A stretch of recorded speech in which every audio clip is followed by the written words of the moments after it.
I would like to start off today with a quote.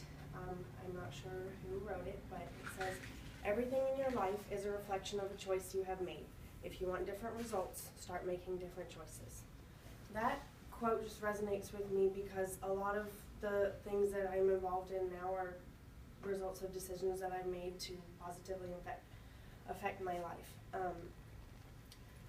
The way that I see myself is represented by this cross. I see myself as very devoted to faith, family, and friends, and I don't want that to ever change, and that is a decision that I have made to make that the center of my life, those 3 F's, I guess you could call them.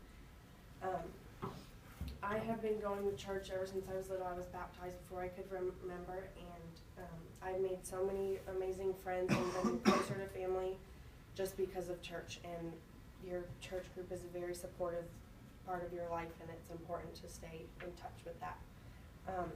How others see me is represented by this spur.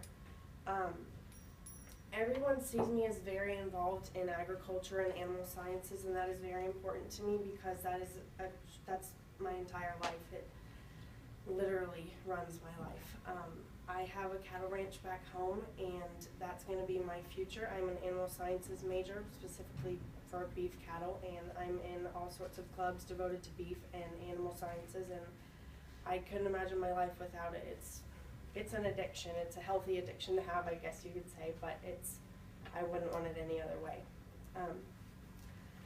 This represents how I never want to be seen because I guess you could call it hard-headed because it's hard on the outside, but it's empty, and I don't ever want to be seen as empty-minded because an empty-minded person is someone who is closed off to other people's ideas, doesn't want to accept anything new, and it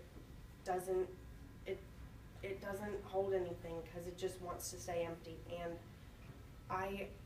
one of my pet peeves is people who are not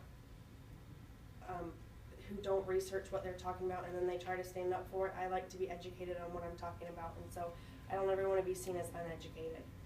And the last thing is I want to be seen in the future like my grandfather, and this is an American flag pin that he wore on his cowboy hat.